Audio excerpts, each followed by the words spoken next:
Mr. LaRouche was certainly the greatest mind of the 20th and early 21st centuries, and perhaps one of the greatest minds in all of human history. He passed away 2 years ago today at the age of 96.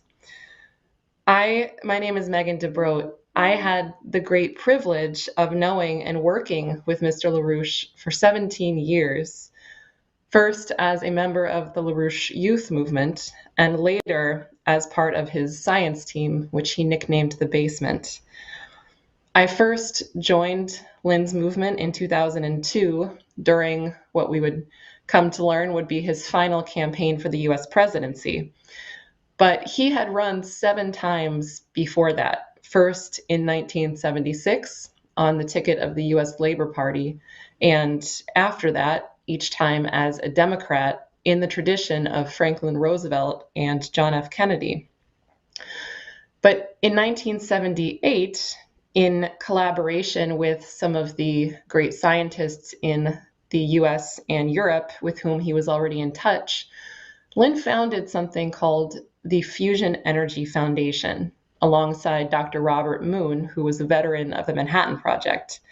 And among Mr. LaRouche's collaborators at the FEF were people like Dr. Edward Teller, many fusion scientists from all around the world, including, for example, Dr. Winston Bostic, and many others.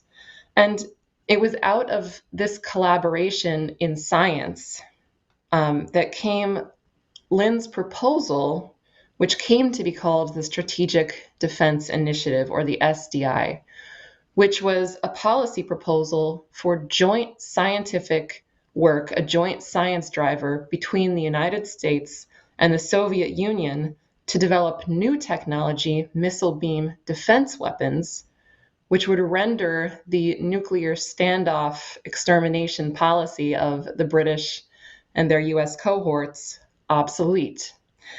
Now, that policy was adopted by President Reagan, proposed to the Soviets, and Lyndon LaRouche was brought in as a back channel negotiator on behalf of the Reagan administration to the Soviet Union. However, that policy was killed. It was killed by people within Reagan's own administration, and it was killed by the Soviets who ultimately rejected it. If that rejection had not happened, we would be living in a very different and more human world today.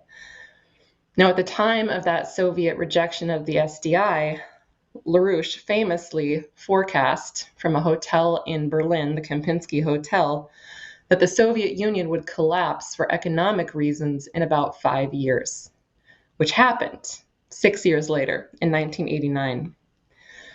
Now, the video we're about to show you is not directly on the SDI, but it's of the same general period and is also a result of Lynn's close collaboration with great scientific minds.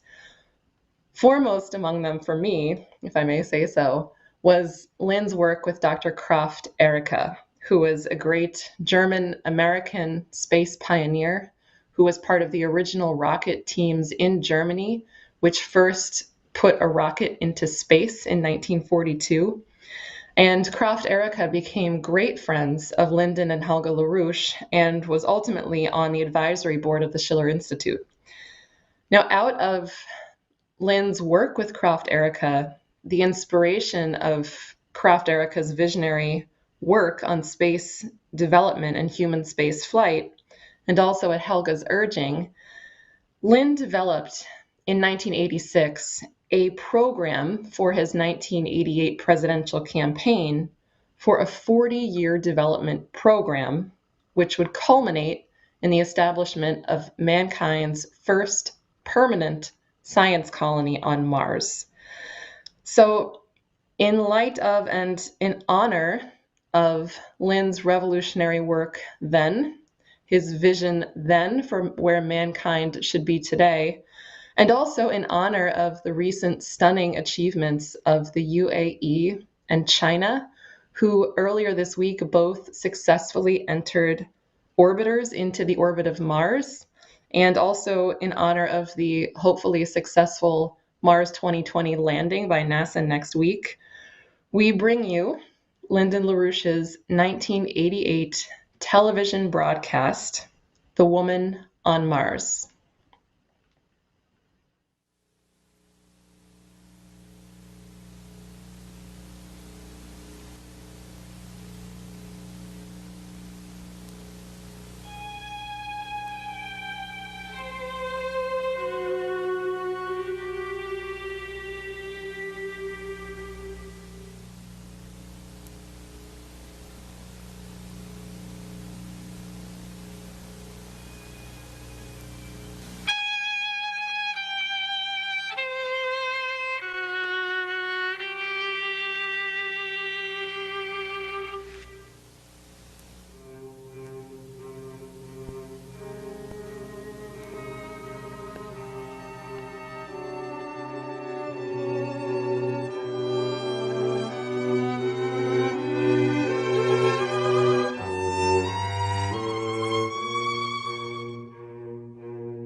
Good evening. If Lyndon LaRouche becomes president next January, that message from Mars will actually occur 39 years from now. The woman who will speak from Mars was born somewhere in the United States within the last year or two.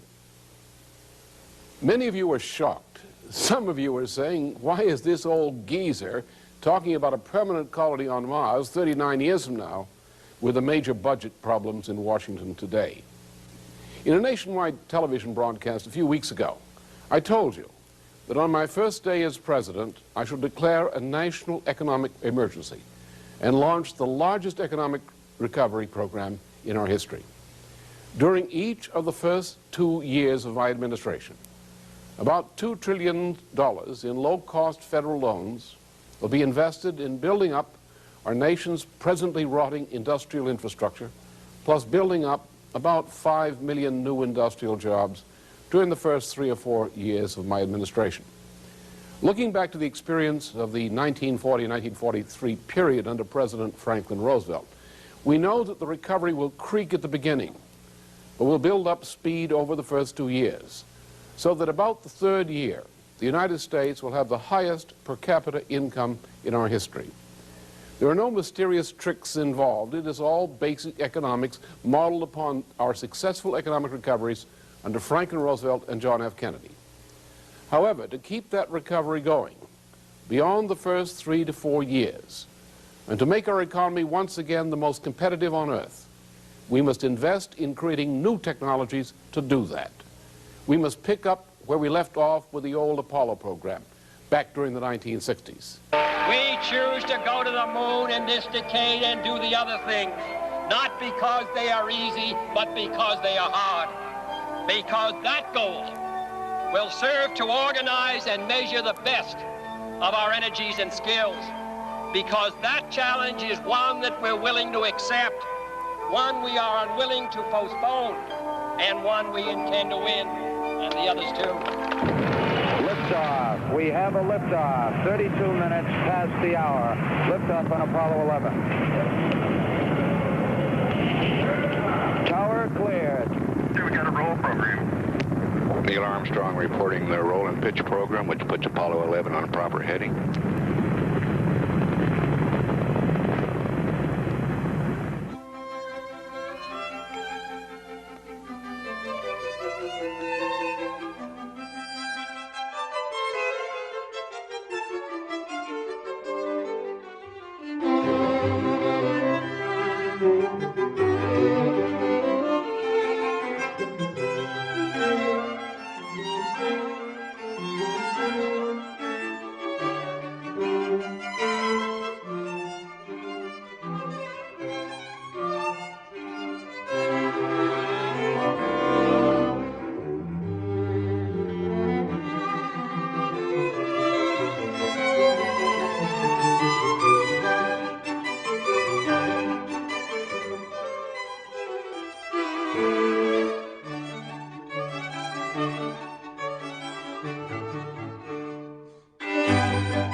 The old aerospace program of the 1960s paid us back more than 10 cents for every penny we invested in it. This Mars program will pay us back much more. Not 40 years from now, but each year over the 50 years or more to come.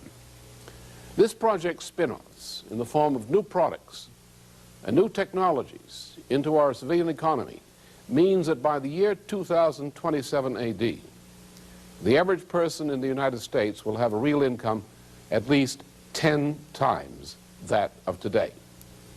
As some of you know, my specialty is a branch of science founded by Leibniz called physical economy. Over the years, my associates and I have had the privilege of working with some of the world's leading scientists in plasma physics, optical biophysics, and space technology. What I have done is to put this scientific knowledge together with my own expertise in physical economy, just as I did back in 1982 when I proposed what became known as the SDI. I've also consulted with some leading organizations in Europe, which are already prepared to go to work on some aspects of a Mars colonization program. At an international conference held in Virginia during the summer of 1985, I submitted a paper outlining a 40-year project for establishing a permanent colony on Mars. About a year later, the President's Space Commission proposed a similar Mars project. This is no Jules Verne dream. It is hard science. Every step is based on technologies we shall have ready at the times this Mars project requires them. Tonight, I shall report to you some of the highlights of that Mars program. I shall explain how this project will cause rapid growth in our economy, even during the few years just ahead.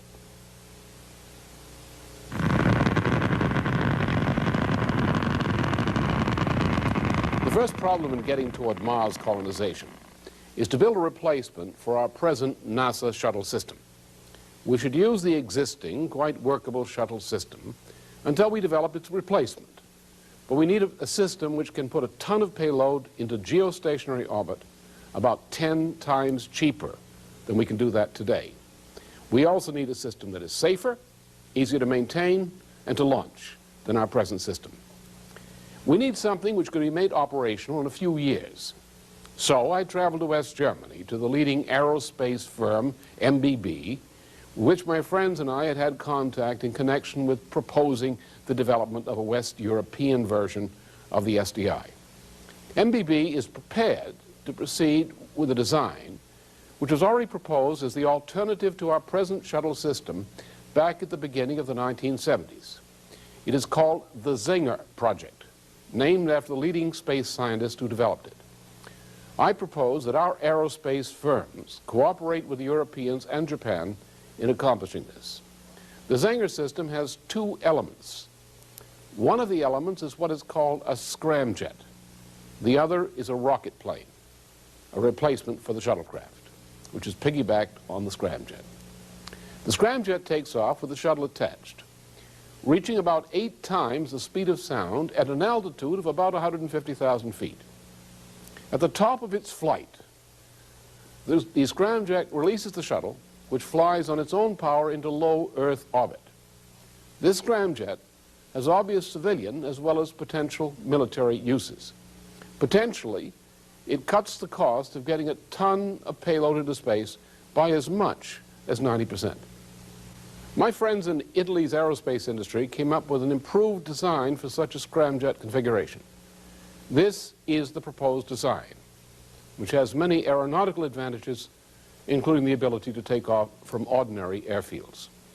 One of the reasons for the curious shape is that our Italian friends have used what is called the Boozman biplane principle to lessen the drag. The development of this new shuttle system means the early development of several new industries and important improvements in the construction of ordinary automobiles as spin-offs. Improved power plant designs for aircraft and automobiles with fuel economies and reduced pollution from combustion. New kinds of materials, more heat resistant and stronger, meaning, in addition to other benefits, stronger and safer automobiles. Advanced new basic industries to produce these kinds of materials for general use. Civilian and military aircraft capable of reaching the most distant points in the world from the United States within not more than 3.5 hours. What propulsion system shall be used for our flight to Mars? For various reasons which I need not discuss here, I requested a propulsion system which could carry a manned spacecraft at a constant acceleration of 1 gravity. One of the solutions provided by the scientists was a 1 terawatt fusion reactor as the propulsion system. I presented my proposals and specifications to a group of scientists in West Germany.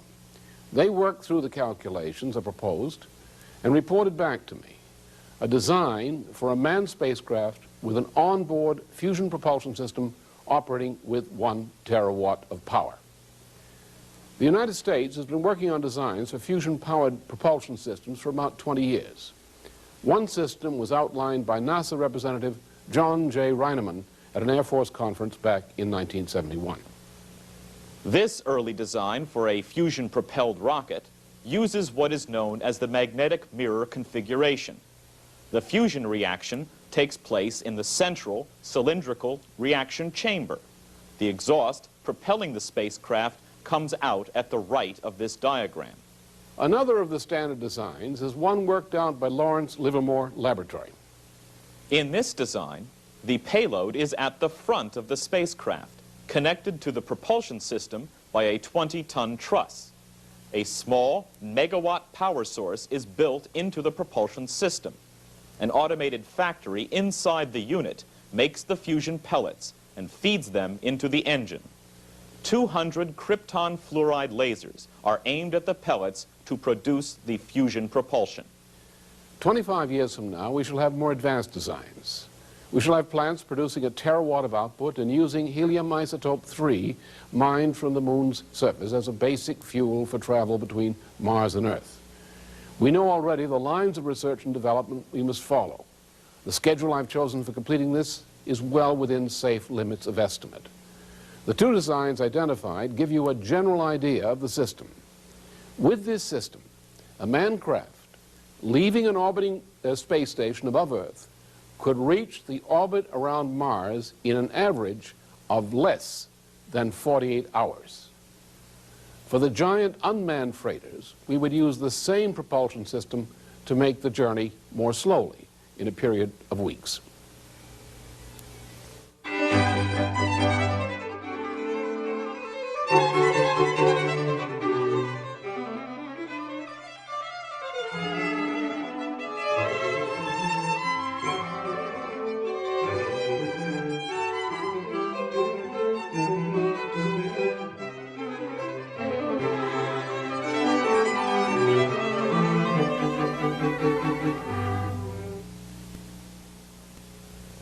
LaRouche applied his professional skills as a physical economist to work out preliminary designs for the new cities to be built on Mars.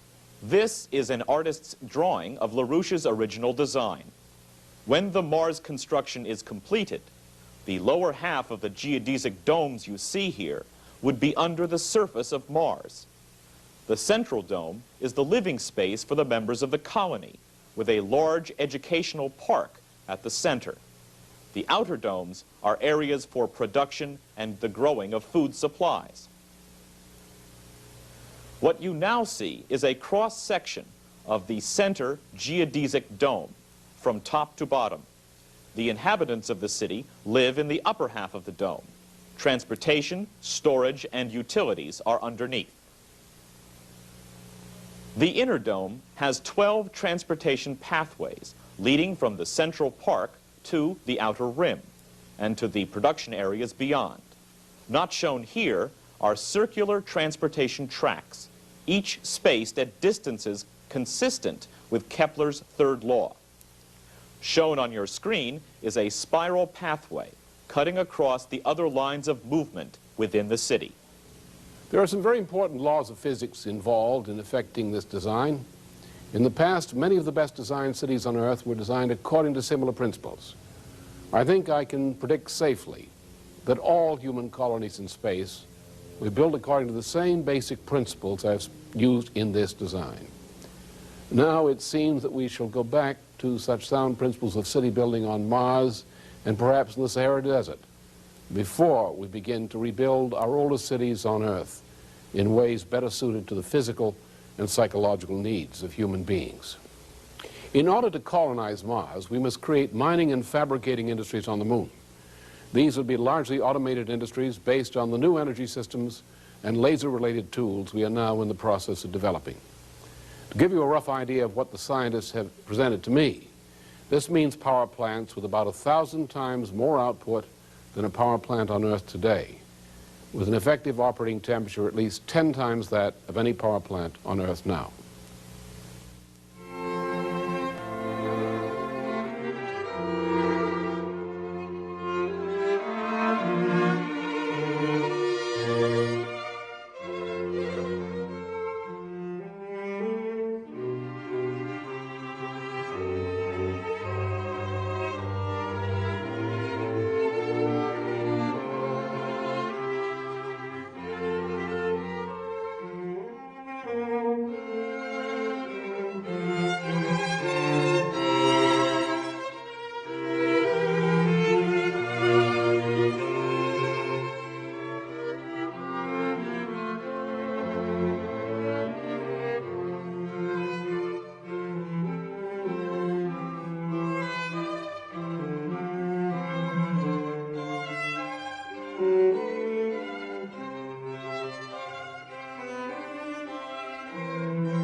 With this kind of power, we can be assured of increasing the average output of wealth per person about 10 times today's level within a period of between 1 and 2 generations.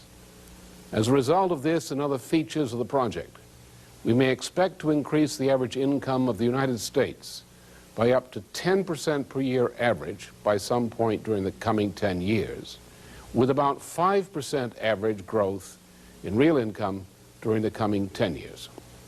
Put it the other way around. Without a science driver project, such as this Mars project, the United States economy would not become competitive again, and there would be very slow improvement in incomes beyond the levels we should reach by about 1994, 1995.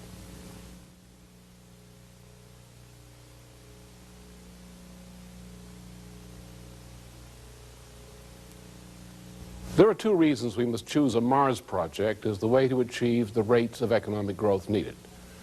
First, there are powerful reasons we must have a colony on Mars.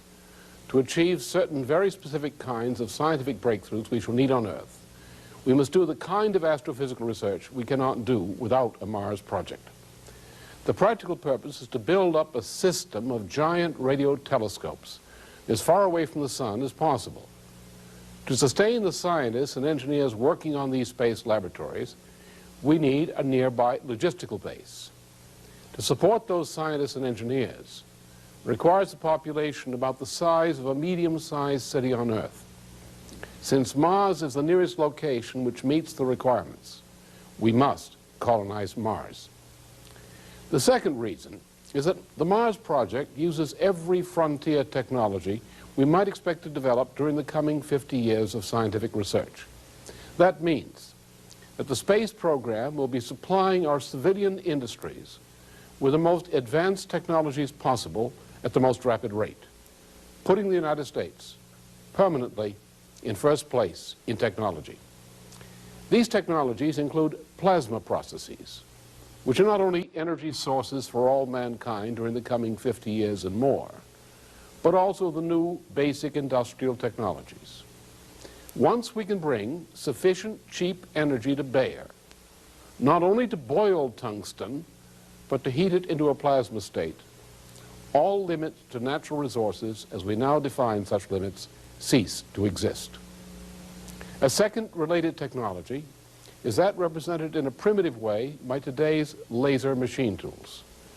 This means controlling the entire electromagnetic spectrum as the basic tool of production for uncounted centuries still to come. A third technology is modern optical biophysics, perhaps the only technology which will enable us to provide cures for such diseases as cancer and AIDS. Apart from human health needs, this is the great revolution in biology for the remainder of this century and the next. Every other breakthrough in technology we can foresee, until the time we master what we call the anti-matter reaction as an energy source, will fall among these three categories of scientific research and development. By putting all these technologies into a single mission-oriented research and development project, we are able to ensure that the United States will be first in technology for 50 years to come. With this Mars program, we can assure every one of you that your children and grandchildren have the opportunity for a bright future. That, in my opinion, is the true mission of government. Lyndon LaRouche sums up his report by describing the way in which the Mars mission project will spill new technologies and entirely new industries into an expanding job market. As president, I shall call together the representatives of industries, including the automotive and aerospace sector. I shall say to them, ladies and gentlemen, I need your cooperation to give the United States the world's most advanced tool industry. I shall wrestle with the Congress to provide such legislation as we need for you to do your job properly. We are going to get the last disgusting vestige of decay, pollution, and poverty out of this nation's life. And you are going to play a key part in bringing this about. It will work like this. First, as I told you in my broadcast several weeks ago, we are going to pour about $2 trillion a year of low-cost credit into infrastructure and industrial expansion. Second, we're going to have an emergency tax reform which stimulates investment with investment tax credit incentives. Third, the research and development of the project will be tightly interfaced with the growth of our modernized tool sector. This means that the tool sector will have the new technologies available as rapidly as they're developed. It means that industry can obtain uses of these technologies as rapidly as they are developed. With ample low-cost credit for investments in new technologies, plus investment tax credit incentives, our national economy will achieve the highest rate of technological growth in history. This will require sweeping improvements in public school education. It requires more classics and science in the schools. It will require National Science Foundation scholarships and merit pay increases for teachers, and will require National Science Foundation assistance to local schools in providing the exhibits and other teaching materials needed to introduce students to the new space-age technologies. This requires a shift away from present trends in business education to produce more managers qualified in production technologies. It means a much better way to live than the drab misery, illiteracy, and decay into which our nation has been drifting the past 20 years. Then, 39 years from now, we shall hear the broadcast from Mars announcing that the first permanent colony there is operational. Among those colonists will be some of the children and grandchildren of you watching this broadcast tonight. Many of you will be watching that first television broadcast from that new colony. Already, the woman who will speak to you then from Mars has just recently been born somewhere in the United States. We shall give our nation once again that great future which our children and grandchildren deserve.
So what I think you saw there in Lyndon LaRouche's presidential campaign address is, for me, the epitome of a republic, as opposed to the brutish troglodyte system that we broke from in the American Revolution of monarchy, where so-called leadership descends by bloodline as if we are mere animals.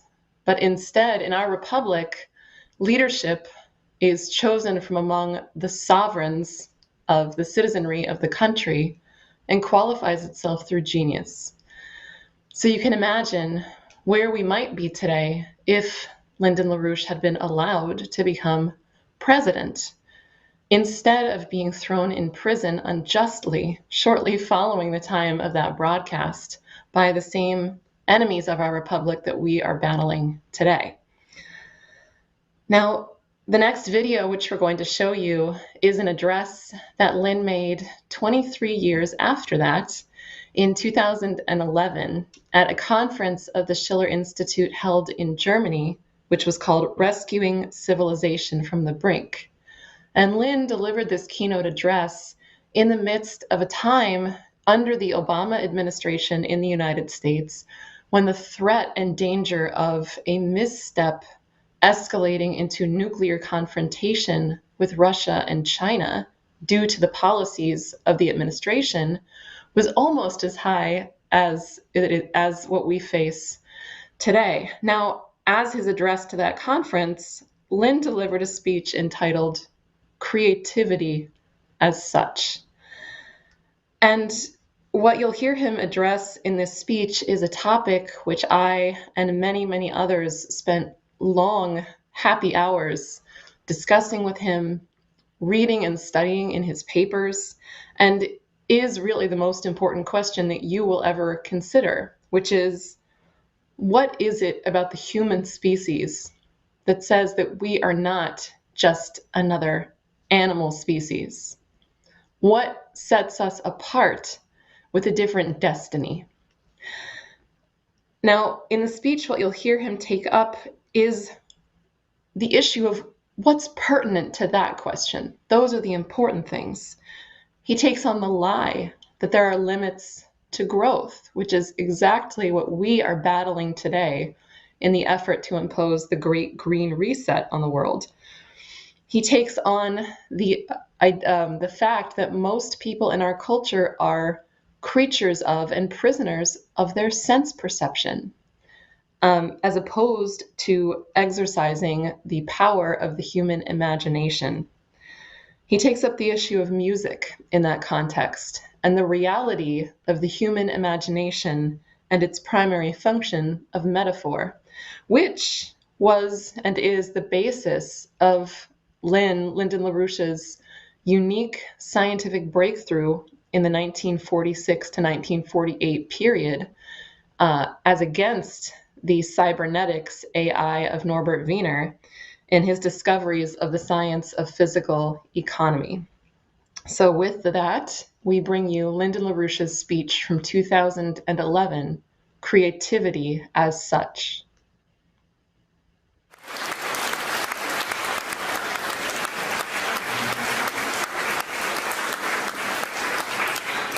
I don't know if that was a promotion, a demotion, or a sidewise motion. But this is truly the most important of all strategic questions we have to face today. The fact that the human species, which is absolutely unique in its capabilities, there's no other known species in the universe ever known to have existed or could exist, even though we have not fully explored, of course, the Crab Nebula or similar parts of the great galaxy which we're involved in, called the Milky Way. There may be many species with cognitive powers out there, because the solar system, of which we are immediately a product, though always under the control of the galactic processes. And we know a good deal today about those kinds of things. Our organization in the United States has spent a good deal of effort on concentrating inclusively on just this question. How old is life? How long has life existed in this galaxy, or within it, some place in it? What is the nature of mankind, who's been on this planet only for a few million years? There was no human being on this planet, to the best of our knowledge, until a few million years ago. And yet, we're talking about billions of years of this galaxy, during which all living processes known to us have come into existence. And all life is creative, but there's a sad part, that over 95% of all known living species have been rendered extinct as failures in their time. The question, therefore, why, in these times, when we've entered a period in which there will be more great kills of living processes at this phase of the movement of the solar system through the galaxy, why should we be so presumptuous as to imagine that human life is not about to disappear as the dinosaurs did in the last great kill? What is there about human beings that says they're not just another animal species ready to get to the chop in the course of their time? The answer is a very little known question. Most people don't have an inkling of what the answer is. As a matter of fact, our societies are run on the basis of people who have no inkling what the human species is. All they can come up with is an explanation of some kind of an animal, with animal characteristics, of pleasure and pain and things like that, that might control the behavior of this animal. So why should we expect that we have a right to claim that the human species is going to survive the approaching point of a great kill in the course of the movements of the solar system up and below and around the galaxy we inhabit? How do we know that this 62 million year cycle is not going to take the human species away, as it's taken so many away before, and then before that, and then before that? And here you are, all these people talking about politics. They're talking about issues of politics. They're talking about practical opinion and public opinion and differentiations and costumes and all those kinds of things. And here we are, we're approaching the time of the great kill, where everything about us may suddenly disappear. So what are we worried about? If we're going to disappear, why do we worry? Why do we fight it?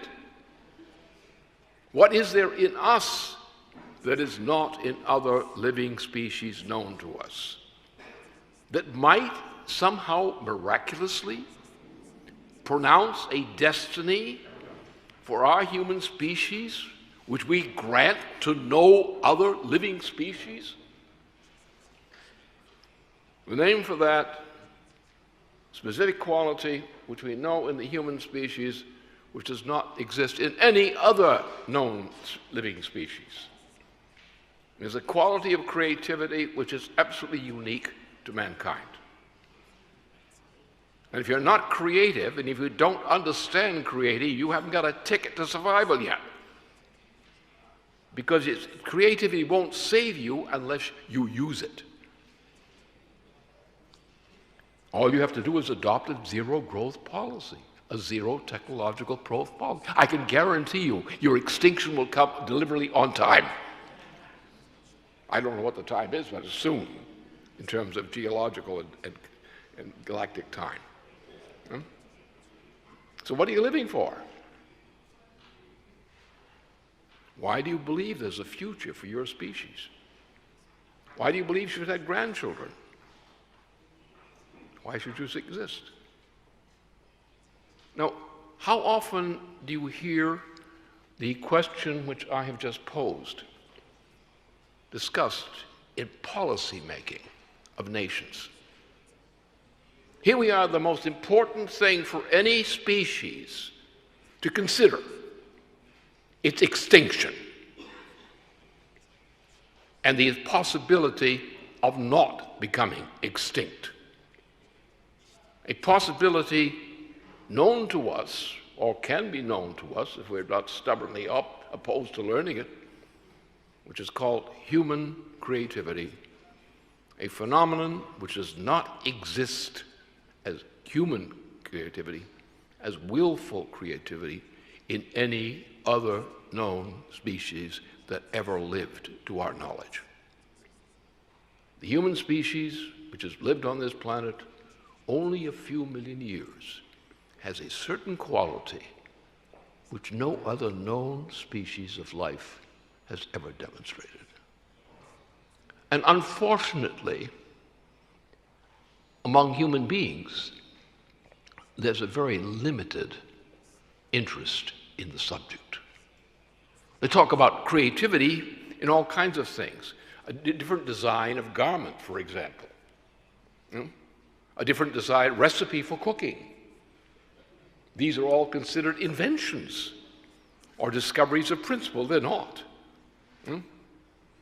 Whether you wear your skirts upside down or not is irrelevant to the question of species existence. It may be entertaining, but it doesn't have much pertinence to species existence. But there is a quality in mankind which we know and can know very well if we choose to do so, of genuine creativity. Now, first of all life is creative. All forms of life are creative. They are creative, created as such. Everyone we know about was created. It was created as a qualitative differentiation from other kinds of species. It was not necessarily created in a single line of creation. There are many complicated kinds of ways in which breeding of species occurs and crossbreeding of species occurs. And there are derivations of new species occurs. These were things that we have studied in the basement, for example, in the history of the life on this planet and in this galaxy as far as we know it. But the point is, every animal is species. Species is creative. But they are not voluntarily creative. The creativity is built into them. They're not conscious of it. They can't control it. They can't choose creativities. Creativity chooses them. And when you get a great kill, you get a point with the ability of animals. Look, but most of the animals we have today on this planet should be extinct but for mankind. Why do we have animals?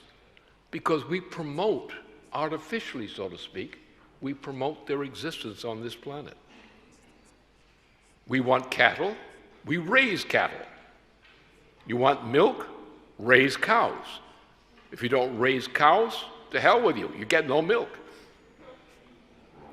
All our foodstuffs and many other things about animal life and plant life are things that mankind chooses and recognizes as necessary to mankind, and cultivates and uses those things which are useful to mankind. So that's animal creativity. The potentiality of discoveries by a living species, rather than human, is built into the design of the human species.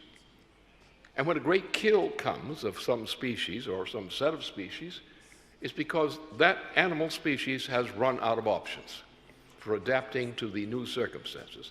Now, there's another aspect of this process which is most crucial for understanding what I've just said.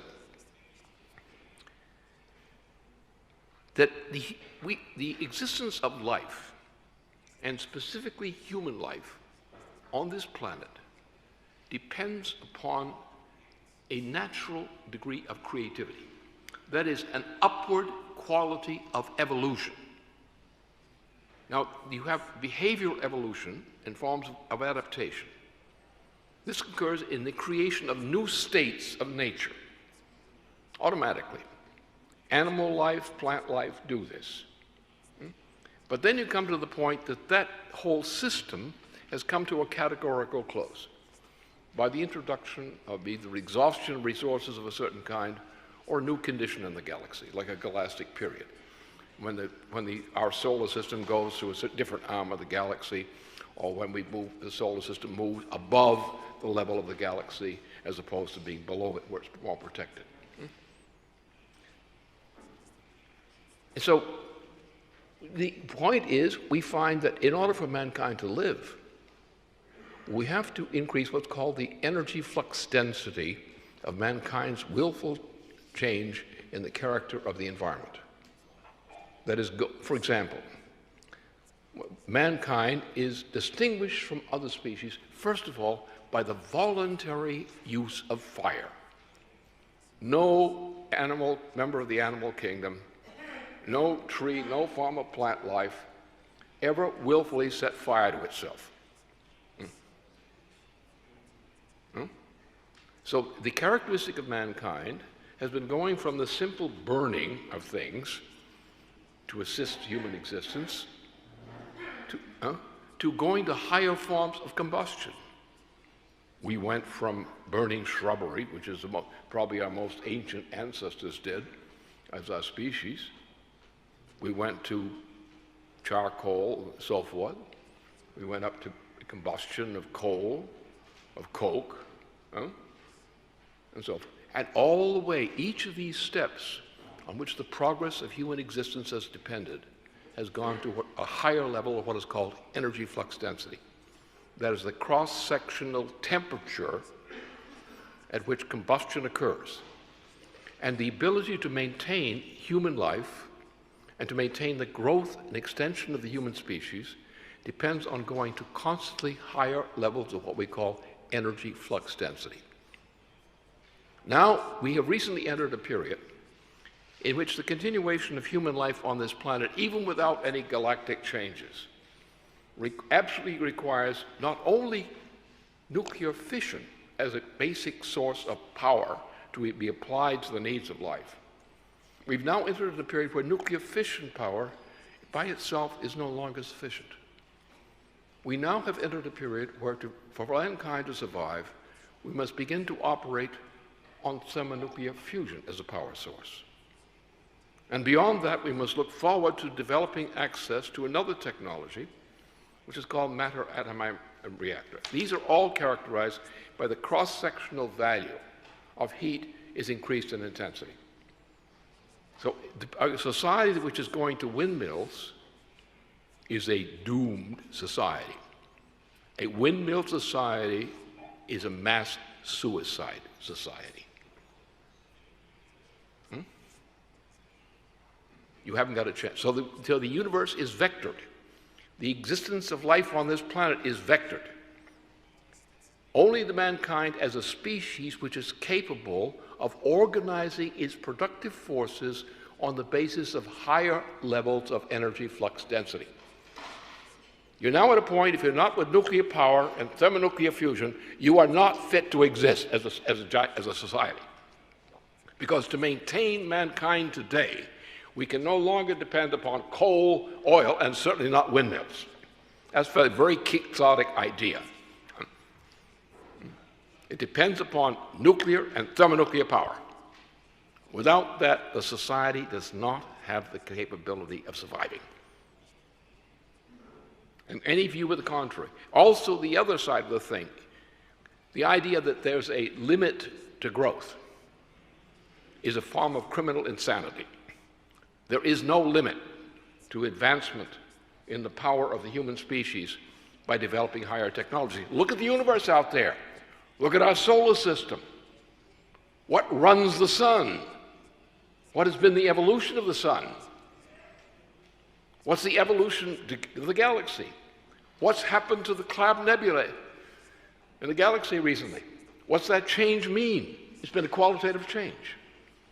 The universe is creative. The galaxy is creative. The solar system is creative. Mankind is inherently creative. And a mankind which goes back to primitive kinds of cross-section, like burning this or burning that or windmills, is a culture which has decided to destroy itself and remove itself from this planet. Now, how do we make these discoveries? Plants, animals, also they make discoveries in a sense, but they're limited. Why is human species different? Well, how do we get at this? What is this thing called creativity? Real creativity, not innovation, not wearing your pants upside down. That's not creative. It's an innovation, but it's not creative. There is in the human species and the human mind as such, which is I've not yet defined here. The human mind has a power of creativity, which is uniquely native to the human species.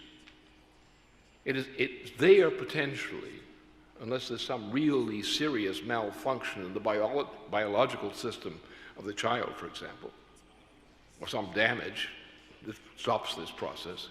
But the human being is naturally creative. And what does that mean? That means that we are able to discover principles which are far beyond anything we know as sense perception.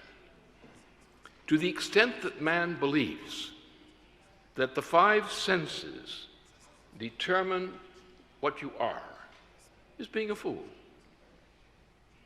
There is a different aspect to true creativity. Now, for example, in physical science in general, the obvious thing is the thermodynamic model of it, that mankind is able to discover controllable nuclear fission as fire, other things before that.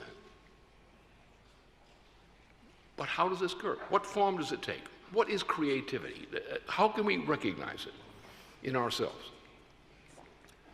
Well, you got a problem. What makes us stupid? Why do we behave stupidly most of the time? Because we believe in sense perception. That makes us stupid. We believe that the experience of merely 5 nominal senses is the test of reality. Now that's monkey business, not human business.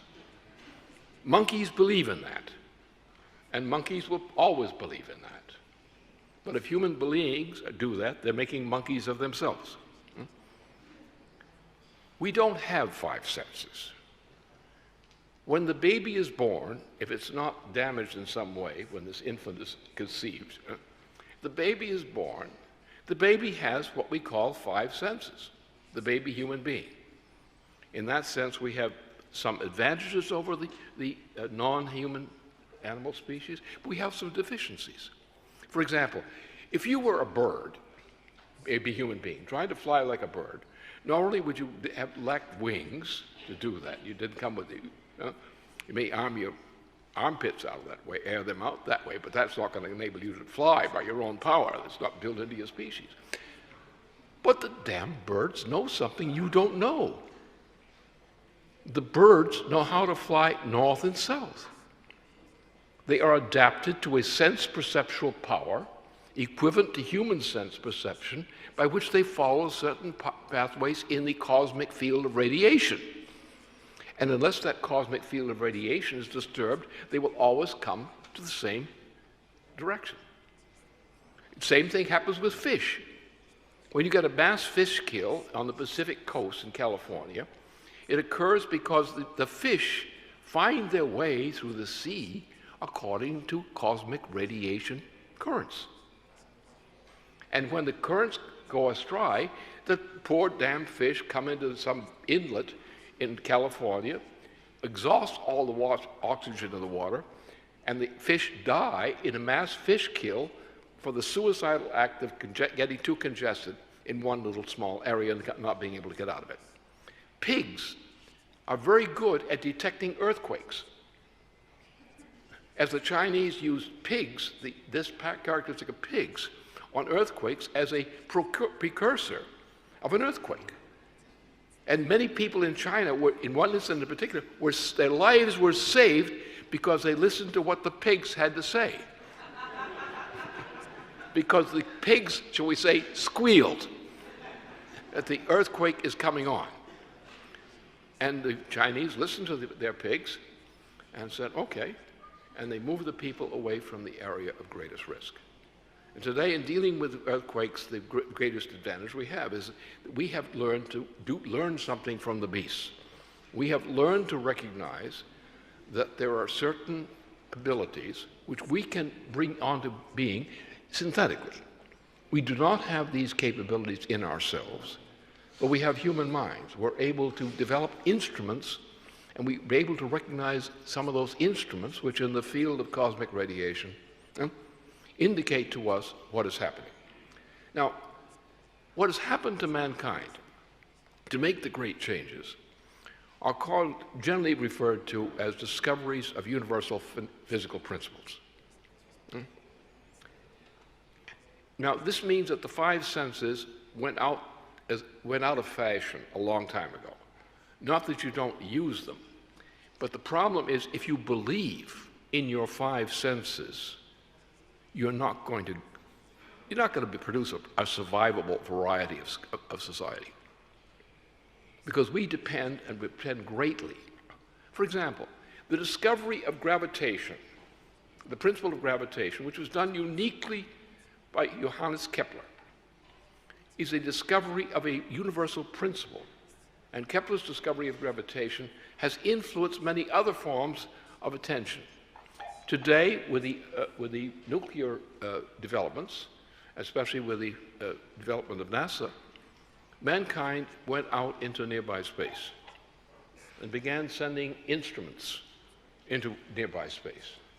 Today, we depend upon many kinds of synthetic and other kinds of electronic instruments.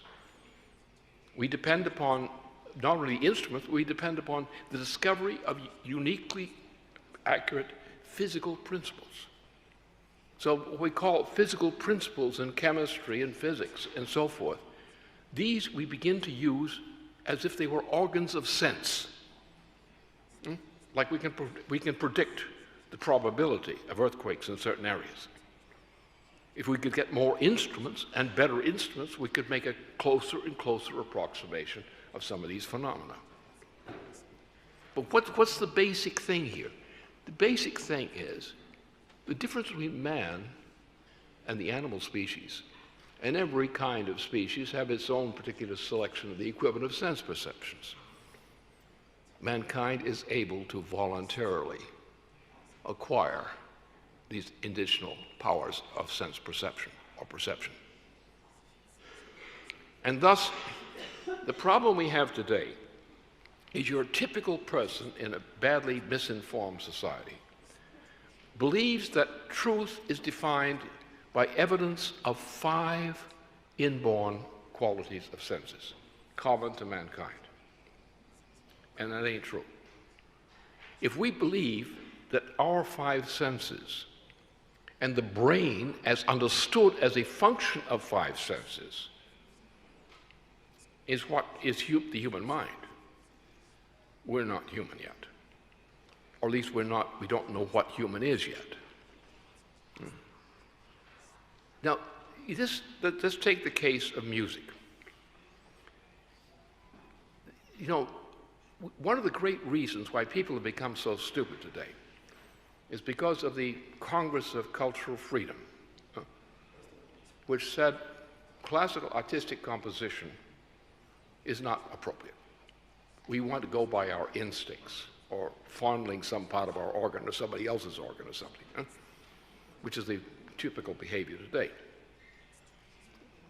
So we don't recognize that the use of the 5 senses, a belief in the 5 senses per se, to test something with the 5 senses only, we tend to believe that that's a demonstration of reality.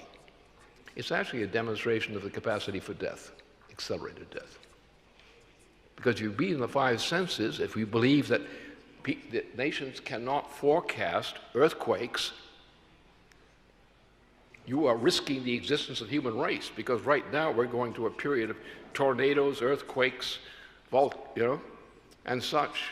It's going to increase now. We're in a galactic part of the period where we're going to get a high rate of more serious and more frequent kinds of earthquakes and similar kinds of phenomena.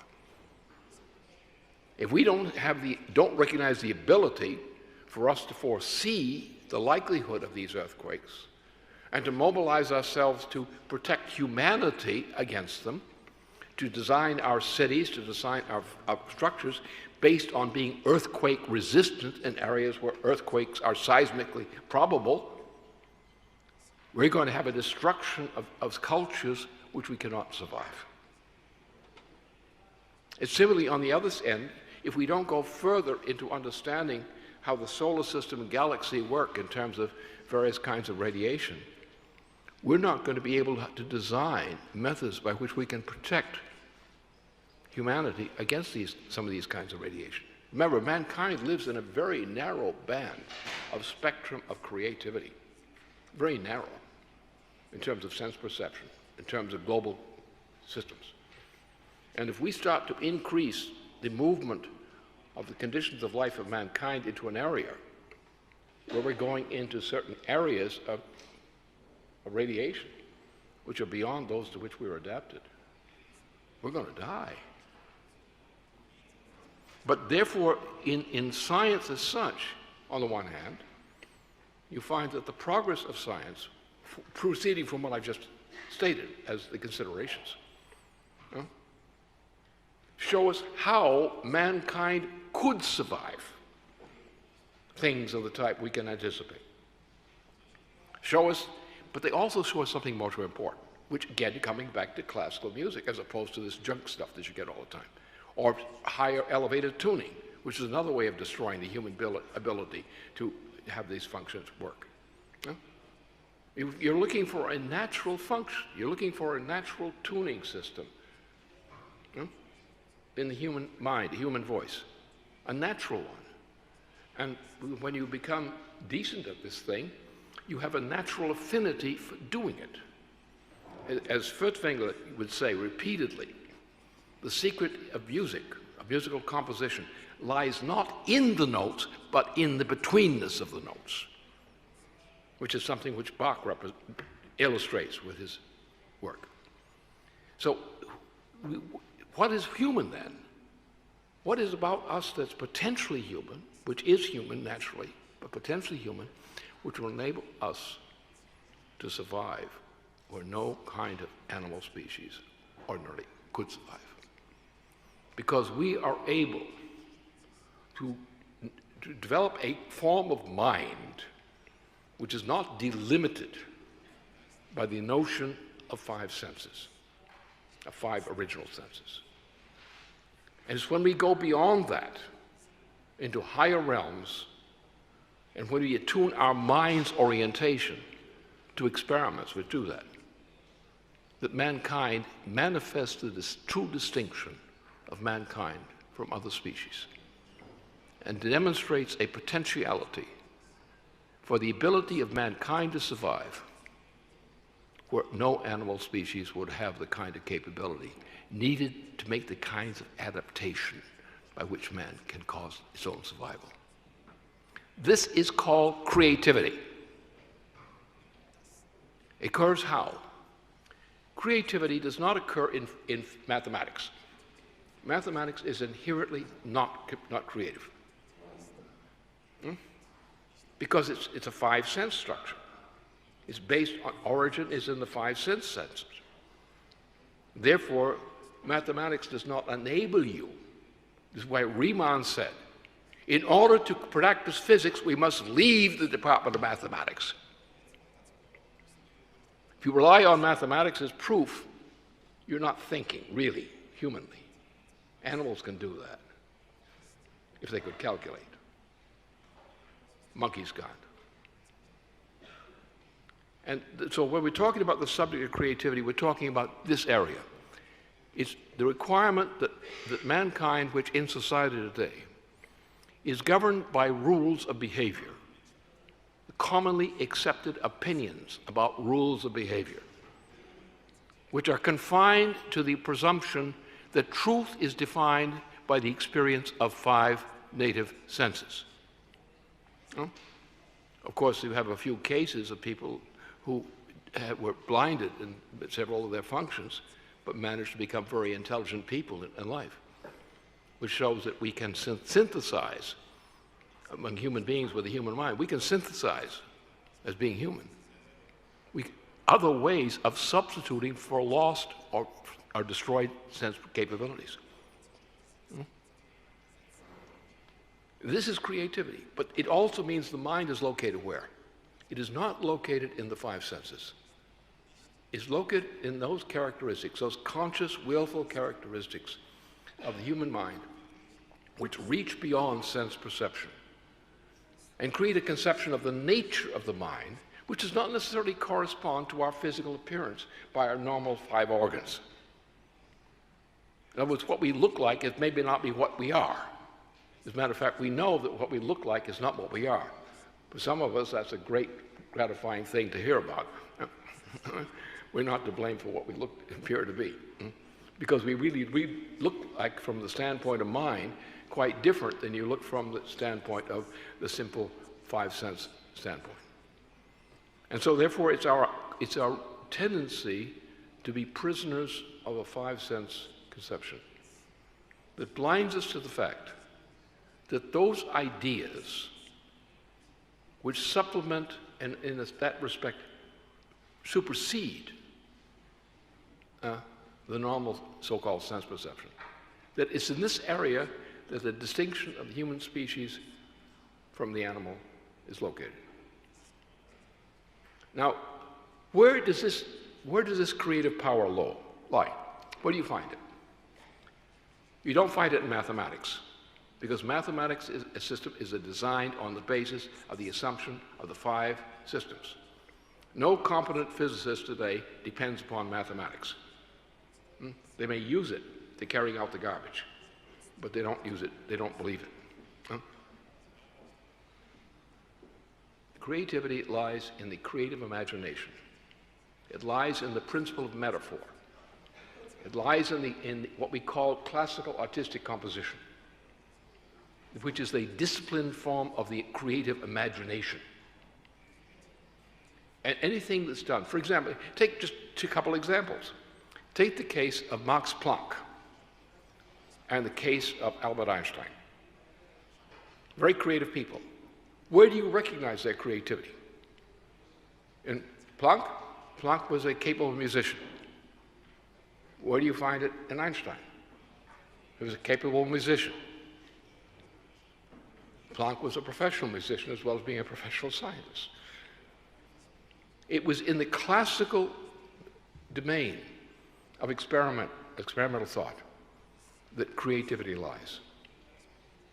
And it's for this reason that when we were forming the Young Youth Organization, John Siegelson and I launched this thing, because we recognized, and I insisted, said you cannot, given the degeneration of the popular culture, including the so-called educated culture, or the cultivated culture, of society today, as in music, or as in anything else in classical artistic composition, if you don't base the development of the personality in a group among participation in classical artistic composition, you're not going to develop a competent human mind for purposes of function.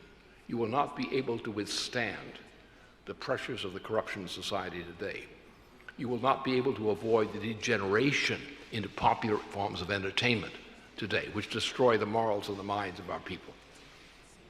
You must realize that creativity lies outside the domain of sense perception, exactly as Riemann, in the close of his habilitation dissertation, emphasized.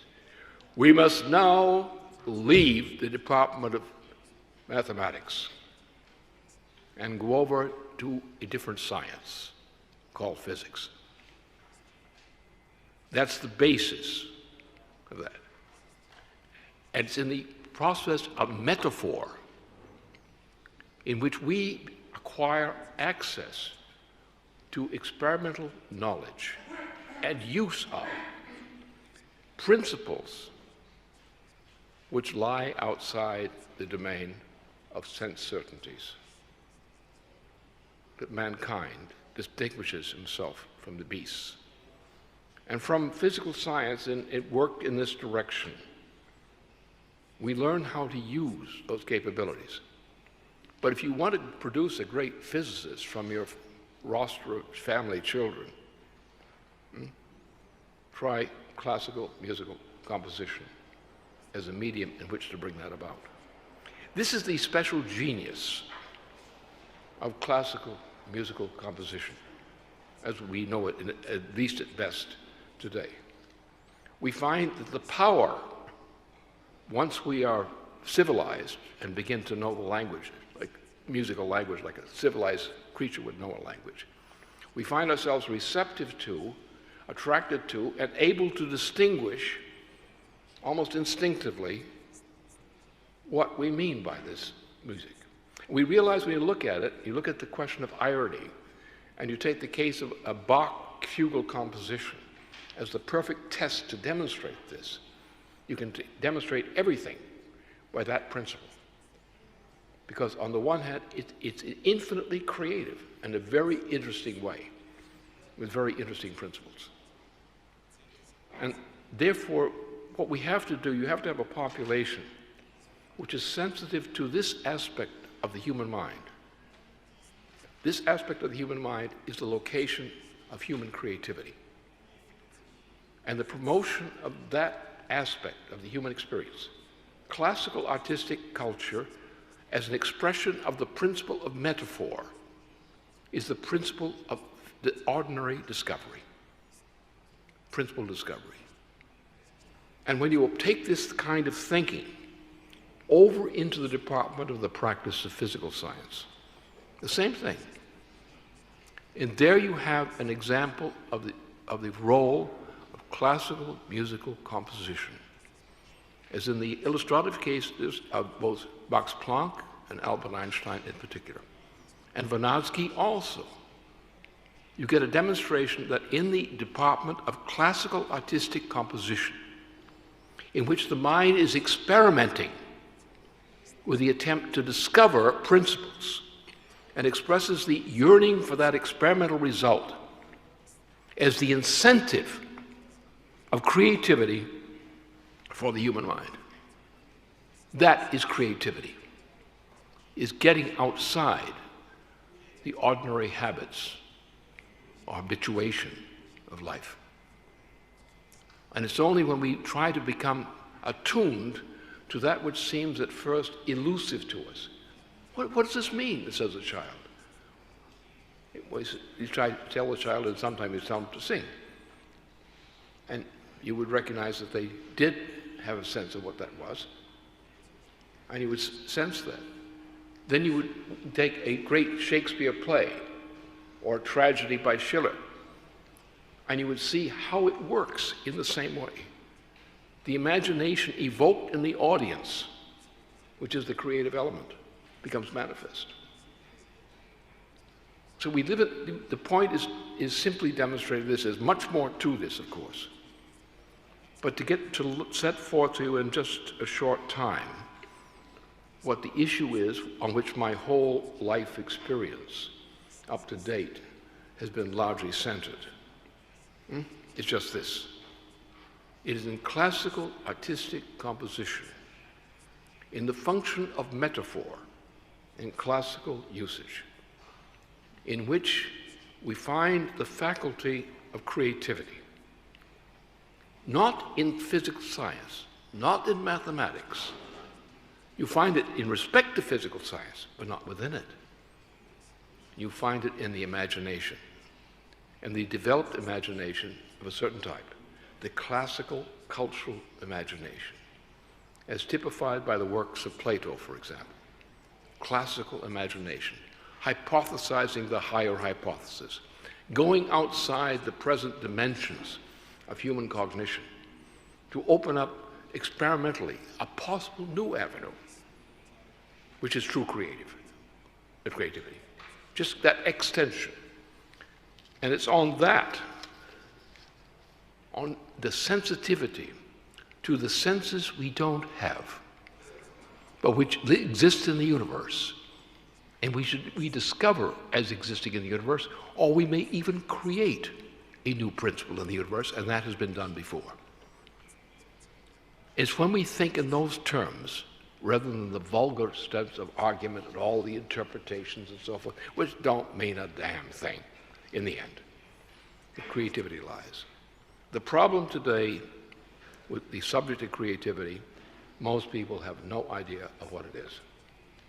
They may have opinions and descriptions which they think they know, but you find that most of them don't work.